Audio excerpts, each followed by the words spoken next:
Hello my dear viewers, আসসালামু আলাইকুম। Cooking এর পক্ষ থেকে আজকের এপিসোডে নিয়ে আসলাম খুবই সুস্বাদু এবং আনকমন ঈদ স্পেশাল মিষ্টি রেসিপি।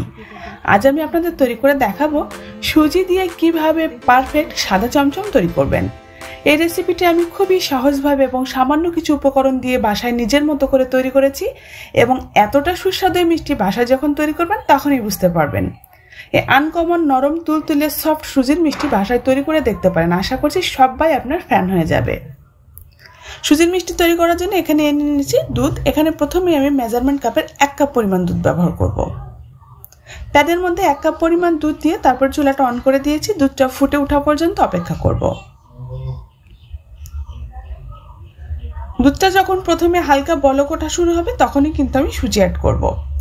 দুধ খুব বেশিক্ষণ জাল করা যাবে না, জাস্ট যখন এরকম করে বলক উঠতে শুরু করবে চুলার আঁচটা একেবারে লো হিটে করে দিয়ে তারপরে অল্প অল্প করে সুজি ঢালতে থাকবো। আমি এখানে মেজারমেন্ট কাপের 1/2 কাপ পরিমাণ সুজি অ্যাড করছি। এখানে কাঁচা সুজি এবং চিকন দানা সুজিটা ব্যবহার করছি। অল্প অল্প করে সুজি ঢালতে থাকবো এবং নাড়ানো দিয়ে অনবরত নেড়ে চেড়ে দ্রুত মিশিয়ে ফেলবো, যাতে করে সুজিটা দলা পেকে না যায়। এরকম করে যখন একটু ঘন হয়ে আসবে চুলার আঁচ কিন্তু একেবারে লো হিটে করে দিতে হবে। তারপর অনবরত নেড়েচেড়ে এটা খুব সুন্দর করে মিশিয়ে নিতে হবে, যেন সুজি কোথাও দলা বেঁধে না থাকে, এটা একটু খেয়াল রাখতে হবে। এই মজাদার স্বাদের মিষ্টি তৈরি করাটার ক্ষেত্রে কিন্তু ডো তৈরি করাটা খুবই ইম্পর্টেন্ট একটা ব্যাপার। পারফেক্ট ডো তৈরি করলে কিন্তু এই সুস্বাদু মিষ্টিটা পারফেক্টলি তৈরি করতে পারবেন। 2 চা চামচ পরিমাণ চিনি অ্যাড করে দিলাম, দিয়ে তারপরে আবারও ডোয়ের সাথে একটু চেপে চেপে মিশিয়ে নিচ্ছি।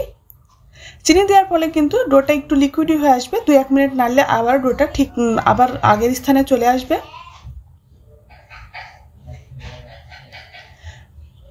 চুলাটা কিন্তু আমি এখন বন্ধ করে দিয়েছি। বন্ধ চুলার উপরে প্যানটা হালকা গরম আছে, এই গরম প্যানের উপরে হালকা একটু নাড়াচাড়া করব। পুরো চিনিটা গলে গিয়ে এর সাথে মেখে গেছে। এবার আমি এর মধ্যে ঘি অ্যাড করছি। এখানে 1 চা চামচের মতো ঘি নিয়ে সাইড থেকে একটু ছাড়িয়ে দিচ্ছি, যাতে করে সুন্দর একটা স্মেল আসবে মিষ্টির মধ্যে, ইভেন ডোটাও অনেক সফট হয়ে আসবে। ঘি দিয়ে খুব ভালো মতো নেড়েচেড়ে ডোয়ের সাথে মিশিয়ে নিচ্ছি। আমি কিন্তু চুলাটা আগে থেকেই অফ করে দিয়েছিলাম, নালে কিন্তু এটা ডোটা বেশি শক্ত হয়ে যাবে। এই যে আমি একটু দেখিয়ে দিচ্ছি কত সফট করে ডোটা তৈরি করে নিলাম। ডোটা নামিয়ে আমি আবার একটু মুথে নিয়েছি আর একটু কিছুটা সফট করার জন্য। এখান থেকে কিছুটা পরিমাণ ডো নিয়ে নিচ্ছি, নিয়ে তারপর আমি মিষ্টির শেপ দিব। প্রথমে হাতের মধ্যে একটু গোল করে নিয়ে তারপরে 2 হাতের তালুর মাঝখানে রেখে লম্বা করে চমচমের শেপ দিয়ে দিব। এখানে কিন্তু আমি চিকন চিকন লম্বা লম্বা করে মিষ্টিগুলো তৈরি করব, কারণ মিষ্টিগুলো কিন্তু শিরা দেওয়ার পরে আরো অনেকটাই ফুলে মোটা মোটা হয়ে যাবে, তাই এখানে আমি চিকন করে তৈরি করে নিচ্ছি। তবে শেপটা নিজেদের পছন্দ নিয়ে যে কোনো ভাবে তৈরি করে নেওয়া যাবে। এখানে সবগুলো চমচম তৈরি করে নিয়েছি, তবে স্কিনটা কিন্তু একেবারে স্মুথ থাকতে হবে, এটা খেয়াল রাখতে হবে। মিষ্টির স্কিনে যেন কোনো রকমের ছিদ্র বা ফাটল না থাকে। প্যানের মধ্যে দিয়ে দিচ্ছি 2.5 কাপ পরিমাণ নর্মাল পানি। প্রায় 1 কাপের মতো চিনি অ্যাড করছি। এখানে চিনিটা গলে যাওয়া পর্যন্ত নেড়েচেড়ে একটু মিশিয়ে নিব।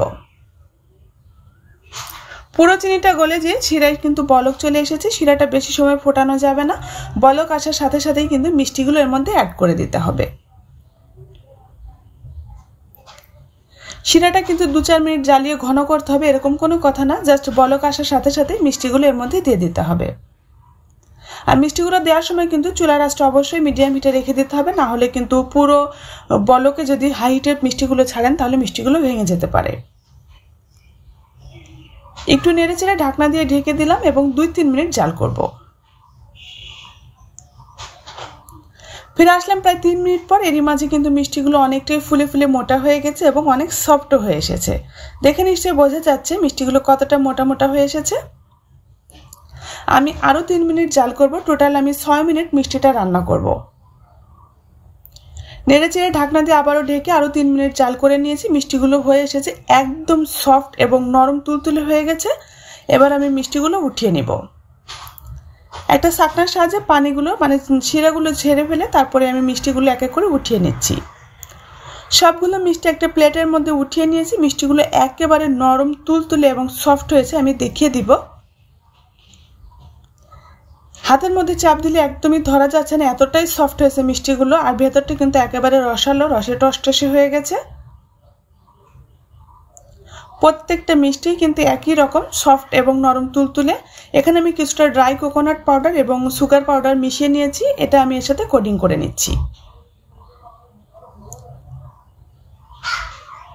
চাইলে কিন্তু এখানে মিল্ক পাউডারও ব্যবহার করা যাবে, তাতেও কোনো সমস্যা নেই। আমি এখানে মিল্ক পাউডার ছাড়া এটা ব্যবহার করছি। খুব সুন্দর করে এটা কোটিং করে নিচ্ছি। মিষ্টিগুলো কিন্তু হালকা গরম থাকা অবস্থাতে এটা করতে হবে, তাহলে খুব সুন্দরভাবে এর গায়ে কিন্তু এটা ভালো মতো সেট হবে। সবগুলো সুজির সাদা চমচম মিষ্টি কোটিং করে নিয়ে তারপর আমি উঠিয়ে নিয়েছি। আমি আবারও দেখিয়ে দিচ্ছি মিষ্টিগুলো কতটা সফট আছে এখনো। এগুলো ঠান্ডা হয়ে যাওয়ার পরেও কিন্তু একেবারে সফট নরম তুলতুলে থাকবে। একটা মিষ্টি একটু কেটে শেয়ার করছি আপনাদের সাথে। মাশাআল্লাহ, মিষ্টিটা একেবারে সফট তুলতুলে, মুখে দিলেই কিন্তু মিলিয়ে যাবে। আর একেবারে নতুন স্বাদের নতুন এই রেসিপিটি ঈদের জন্য আপনাদের সাথে আমি আপলোড করলাম। আশা করছি আপনাদের সবার অনেক ভালো লাগবে এবং উপকারে আসবে। ঈদ স্পেশাল হিসেবে মিষ্টিটি আমি আপনাদের সাথে আপলোড করেছি। সবাই ঈদ স্পেশাল মিষ্টিটি বাসায় ট্রাই করে দেখতে পারেন। আপনার ফ্যামিলি এবং ফ্রেন্ড সবাই ফ্যান হয়ে যাবে ইনশাল্লাহ। আজকের মতো এখানে বিদায় নিচ্ছি। আল্লাহ হাফেজ।